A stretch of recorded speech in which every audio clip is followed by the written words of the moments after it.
Property విషయంలో కన్ఫ్యూజన్గా ఉన్నారా? Gated కమ్యూనిటీలో ఫ్లాట్ తీసుకోవాలా లేదా విల్లా తీసుకోవాలా? మన పిల్లల భవిష్యత్ కోసం ఓపెన్ ఫ్లాట్ తీసుకోవాలా? మన హైదరాబాద్లో ఏ లొకేషన్లో కొంటే మంచి అప్రిసియేషన్ వస్తుంది? మరి నమ్మకమైన ప్రాపర్టీ కొనాలంటే నమ్మకమైన గైడ్ కావాలి కదా. ప్రాపర్టీ అడ్వైజర్ కోసం సంబంధించండి వరాహస్వామి ప్రాపర్టీ గూగులర్. కాంటాక్ట్ 7207218485. జై శ్రీమన్నారాయణ. జ్ఞానానందవయం దేవం నిర్మలా స్ఫటికాకృతిం ఆధారం సర్వవిద్యానాం హయగ్రీవ ఉపాస్మహే. మనం ప్రతి నెల గోచార ఫలితాలు తెలుసుకుంటున్నాం. అసలు నిత్య జీవితంలో ఈ గ్రహాల ప్రభావం ఏ విధంగా ఉంటుంది, ఏ యొక్క గ్రహం ఏ యొక్క ఫలితాన్ని ఇస్తుంది అనేది దాని గురించి కొంచెం మనం తెలుసుకునే ప్రయత్నం చేద్దాం. నిత్య జీవితంపై గ్రహాల ప్రభావం గోచార ఫలితాల వలన మనకు బాగా అర్థమవుతుంది. జన్మచక్రం నుండి దానిని గ్రహించవచ్చు. అది మన పూర్వజన్మ కర్మను ప్రతిబింబిస్తుంది. సూర్యుని విశ్వానికి ఆత్మగా మనం భావించవచ్చు. సూర్యోదయం సూర్యాస్తమయం వంటి ప్రభావం మన మీద ప్రబలంగా ప్రభావాన్ని చూపిస్తాయి. సూర్యోదయంతో విశ్వం మేల్కొంటుంది. సూర్యోదయంతో నిద్రలోంచి మేల్కొన్న వారున్నప్పటికీ కూడా సూర్యుడు మాత్రం ఉదయిస్తున్నాడు. అతను మన మీద ప్రభావాన్ని చూపిస్తున్నాడు.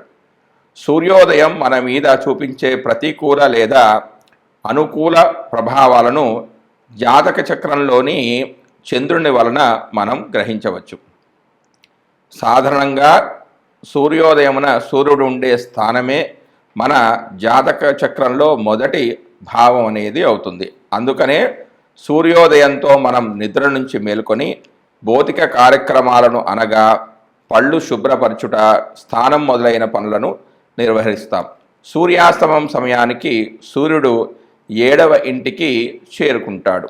అందువలన మన బంధం సూర్య ఆస్తమం తర్వాత భర్త లేదా భార్య మొదలైన వాటికి సంబంధించినదై ఉండాలి.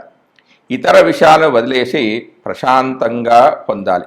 అర్ధరాత్రి అయితే నిత్య జీవితానికి సంబంధించిన విషయాలను ముగింపుగానే భావించాలి. చంద్రుని కదలికలు నిత్య జీవితంలో మానవుని మనస్సుపై ప్రభావాన్ని చూపుతాయి. ప్రతి నెల పొడవు చంద్రుని ప్రభావం మానవ జీవితం పైన, జీవిత లక్ష్యాలపైన ప్రభావాన్ని చూపుతుంది. చంద్రుడు శని ప్రభావానికి లోనైతే అనుకోని దిగులు, విచారం మనసును అలుముకుంటాయి. చంద్రుడు గురువు లేక శుక్రుని ప్రభావానికి గురైతే ఉత్సాహంగాను ప్రోత్సాహంగాను జీవితం అనేది ఉంటుంది. కుజుడు తన ప్రభావంతో మన శక్తి సామర్థ్యాలను కూడగట్టి పైకి తీసుకొని వెళ్ళగలడు, లేదా మన దుర్స్థనం వల్ల పాతాళానికి నెట్టగలడు. కనుక గోచార కుజునిపై జాతక చక్రంలోని ఇతర గ్రహముల స్థానాన్ని అనుసరించి ప్రతికూల అనుకూల ఫలితాలను సమీక్షించాలి. కుజ చంద్రులకు ప్రతికూల దృష్టి ఏర్పడితే సంశయమాన్ని కోల్పోయే ప్రమాదం ఉందంటే ఓపిక అనేది వారికి ఉండదు. బుధుడు అనుకూల గోచారం వలన వ్యక్తిలో చురుకుదనం అనేది పెరుగుతుంది. తెలివిగా మాట్లాడమే కాదు, తెలివిగా కార్యక్రమాలను కూడా నెరవేర్చగలుగుతాడు. అన్నీ శుభసూచంగానే ఉంటాయి. ప్రతికూల బుధుడు అనుకోకుండా నరాల బలహీనతను ఏర్పరిచి సమస్యల బారిన పడవేస్తాడు. అనుకూల బుధుడు మనను తారాస్థాయికి తీసుకుని వెళ్ళగలడు, అన్నిటా విజయాలను చేకూర్చగలడు. అనుకూల గోచార గురువు వలన ద్రవ్యం అనేది మనకు లభిస్తుంది. రాని బాకీలు కూడా వసూలవుతాయి. ప్రజలు వాళ్ళ శక్తికి మించి మంచి కార్యక్రమాలు చేయడానికి పూనుకుంటారు. ప్రతికూల గురువు శని ప్రభావంతో మనలను దురుసు స్వభావానికి, దూకుడు ప్రయత్నాలకు ప్రోత్సహిస్తాడు. దీనివల్ల మనకున్నది పోగొట్టుకుంటాం. అనుకూల శుక్రుని ప్రభావం ఎక్కువగా ఉంటుంది. అతని చలనం వలన మనుషుల అనుభూతులు, ఆలోచనలు బయటపడతాయి. యువకులైనట్లయితే ప్రేమ వివాహాల జోరుతో ఉంటారు. యువకులు కానట్లయితే ఆహ్లాదకరమైన విహారాలకి ద్రవ్యాన్ని వినియోగించుకుంటారు. గోచారిత్య ప్రతికూలమైన శుక్రుడు కుజ, శని, రాహుల వలన తక్కువ స్థాయిలో ఫలితాలను ఇస్తాడు. అప్పుడు వ్యక్తులు నిస్పృహతోనూ కుంభకోణాలతోనూ శతమవుతూ ఉంటారు. గోచార శని ప్రభావానికి ప్రజలు సాధారణంగా భయపడతారు. ఫలితం లేని కార్యక్రమాల్లో మునిగి ఉంటారు. అత్యాశకు గురవుతూ ఉంటారు. ద్రవ్య నష్టం, అనారోగ్యం, నిత్య విచారం, చికాకు, నిరుత్సాహం మొదలైన వాటితో కూడి ఉంటారు. అనుకూల శని పైన ఉదహరించిన వాటికి వ్యతిరేకమైన ఫలితాలను ఇస్తాడు. రాహు శనువుల అనుకూలత వలన వ్యక్తులు వారి సహజ శక్తి సామర్థ్యాలను, ప్రణాళికలను ప్రదర్శించగలుగుతారు. రాహు సాధారణంగా నిత్య జీవితంలో ముఖ్యమైన సంఘటనలకు కారకుడవుతాడు. అనుకోకుండా ఒక్కసారిగా సంఘటనలు జరిగిపోతూ ఉంటాయి. అనుకున్నవి జరగవు, అనుకోనివి జరుగుతాయి. పిల్లలపై రాహు ప్రభావం ఎక్కువగా ఉంటుంది. రాహుకు చంద్రునితో ప్రతికూల పరిస్థితి ఏర్పడితే పిల్లల ఆరోగ్య విషయంలో జాగ్రత్త వహించాలి. శుక్రునికి సంబంధించినదైతే ప్రోత్సాహకరంగా ఉంటుంది. ఏదైతే అనుకుంటామో పరిస్థితులకు తగ్గట్టుగా అదే జరుగుతుంది. రాహు మీ ప్రణాళికలను రహస్యంగా కోడిలా పొదుగుతాడు. రాహు చాలా బలవంతుడు. కేతువు ప్రభావం వల్ల రోగాలు బయటపడతాయి. ఆధ్యాత్మిక విషయాలలో కేతువు ప్రధాన పాత్ర వహిస్తాడు. గ్రహముల విషయంలో ఇవన్నీ సాధారణ విషయాలు. వాటి కారకత్వాలు, మిత్రత్వ శత్రుత్వాలు మొదలైనవి లెక్కలోనికి తీసుకొని ఫలితాలను నిత్య జీవితంలో అంచనా వేసుకొని ముందుకు నడవాలి. విశ్వమంతా గ్రహాల ప్రభావంతోనే ఉంటుంది. జ్యోతిష్య శాస్త్రం ఈ విషయాలను సూచిస్తుంది. వాటిని అనుభవించుకోవడం, అర్థం చేసుకోవడం, విశ్లేషించడం మానవుని యొక్క విజ్ఞానంపై ఆధారపడి ఉంటుంది. జై శ్రీమన్నారాయణ.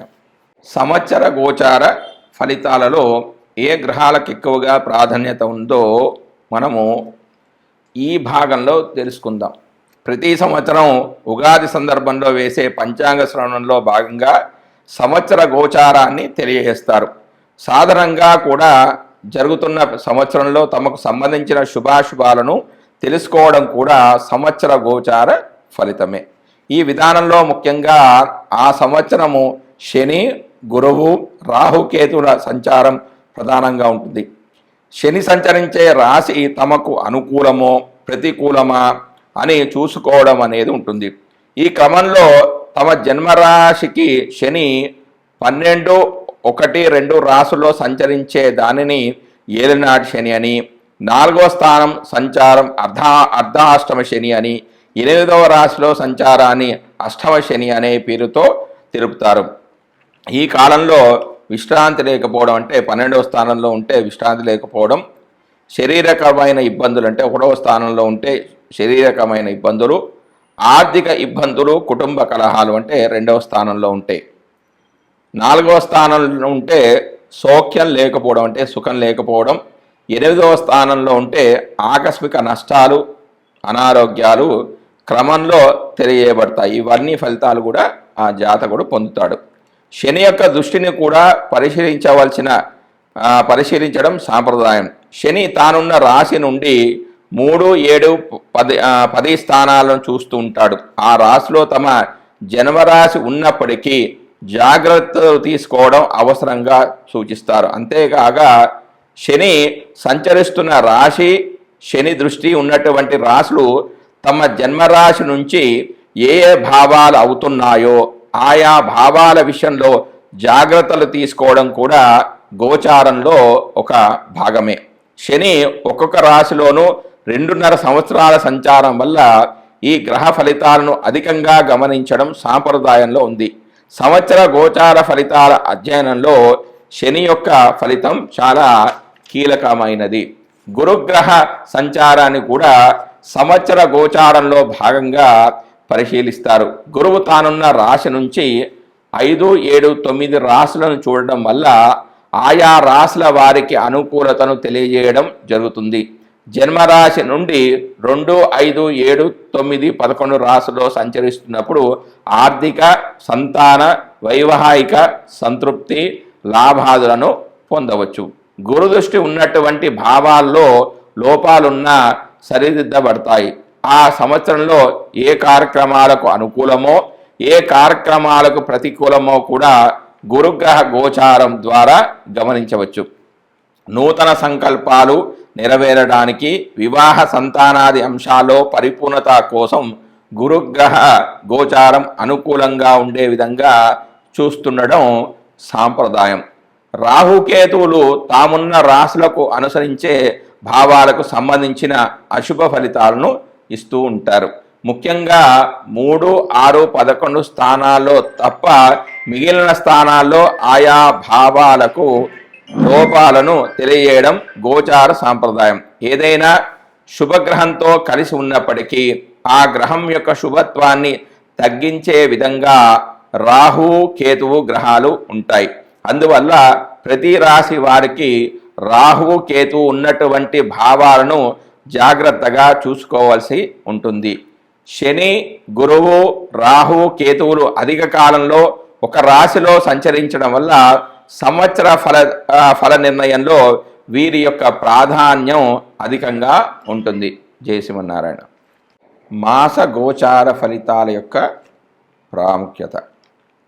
ఒక మాసం తమకు అనుకూలమా ప్రతికూలమా అని గమనించేందుకు రవి, కుజ, శుక్ర, బుధ గ్రహాలను గమనించడం సాంప్రదాయం. సూర్యుడు 3, 6, 10, 11 రాసుల్లో సంచరించే సమయంలో మాత్రమే శుభ ఫలితాలను ఇస్తాడు. మిగిలిన సమయాలలో అతడు సంచరించే రాశి దృష్టి ఉన్న సప్తమ రాశి విషయంలో జాగ్రత్తలు తీసుకోవాలి. వేరు వేరు జన్మరాశుల వారికి రవి సంచరిస్తున్న రాశి దృష్టి ఉన్నటువంటి రాశులు ఏ భావాలు అవుతున్నాయో గమనించి వానికి అనుకూలమైన ఫలితాలను నిర్దేశించాల్సి ఉంటుంది.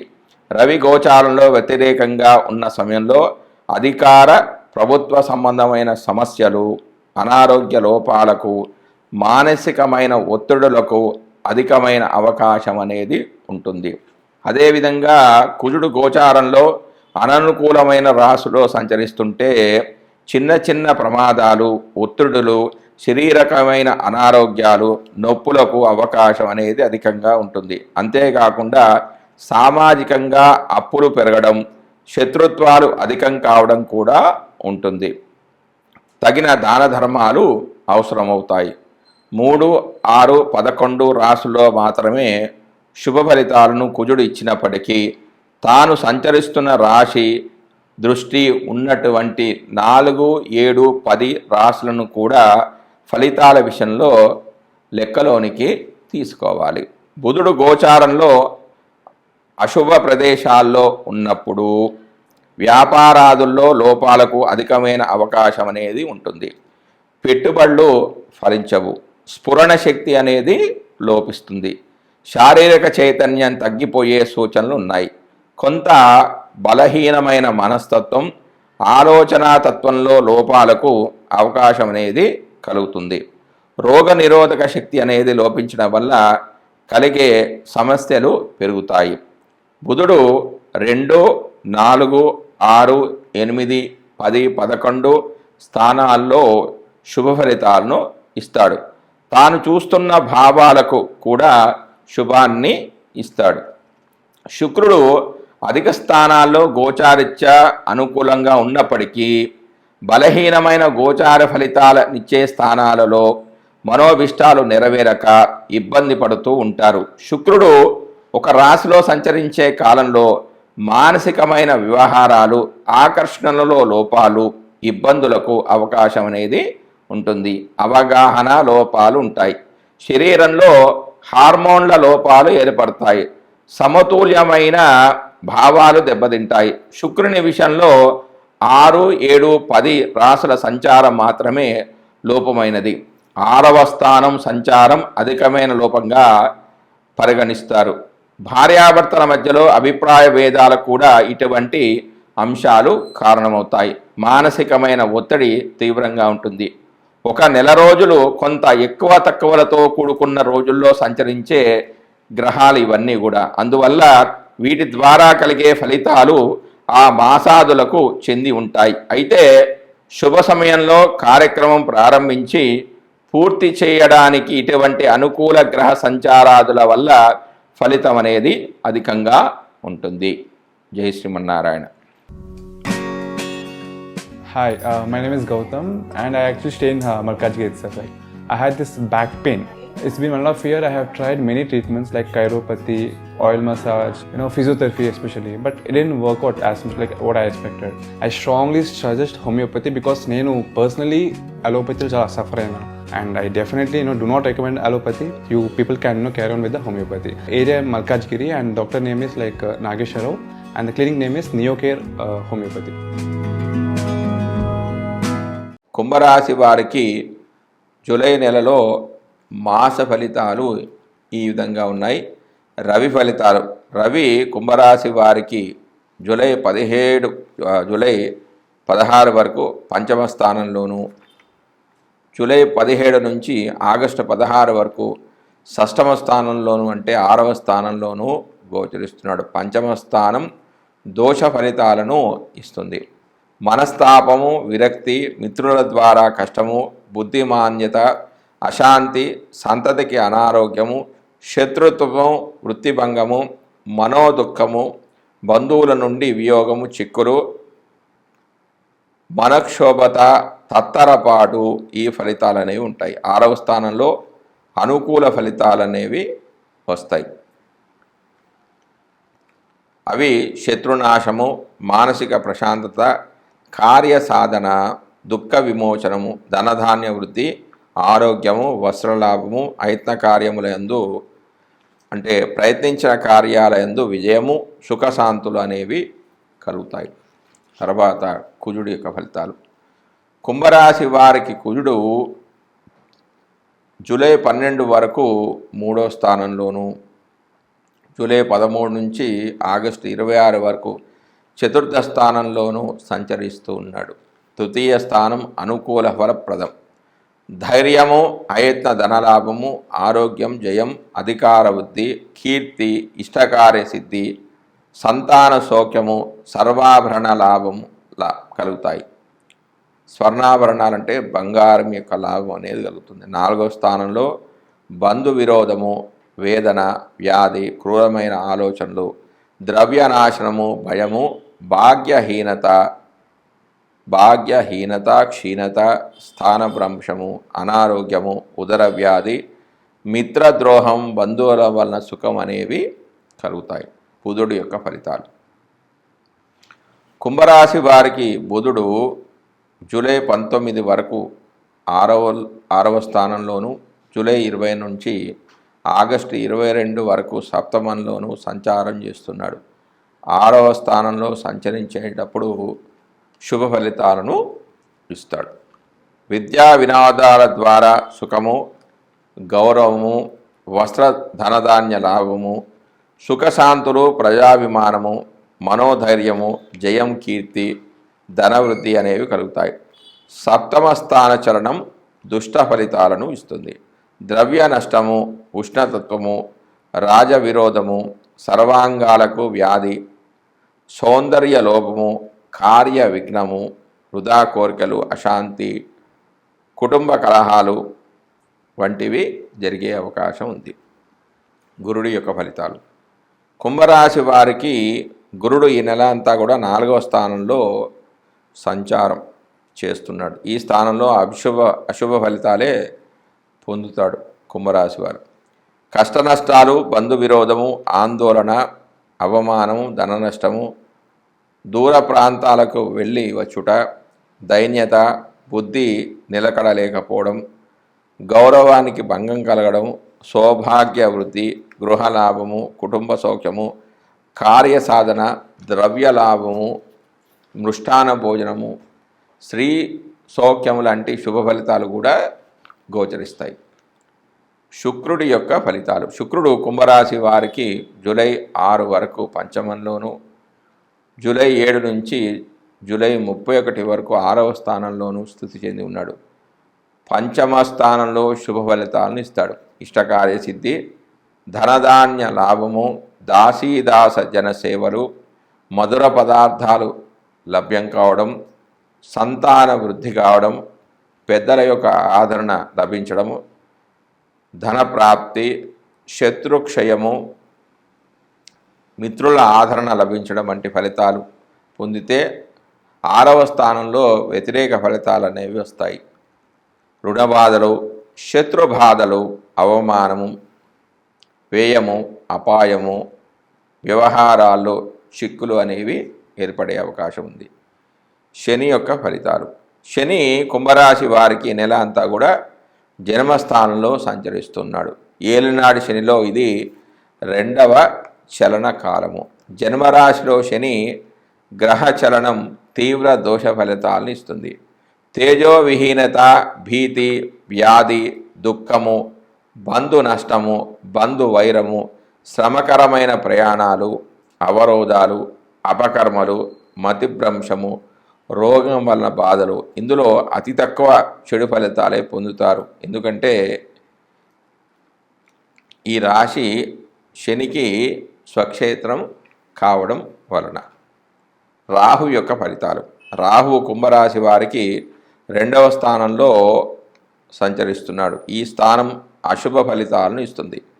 కలహము, మనస్తాపము, అపకీర్తి, ధన నష్టము, కష్టాలు, అనారోగ్యం, ఆందోళన, క్రూర జంతు భయము, కార్యనాశము, ప్రయాణ ఆయాసము, ప్రభుత్వ దండన, భయం, విచారం వంటి ఫలితాలు కలిగే అవకాశం ఉంది.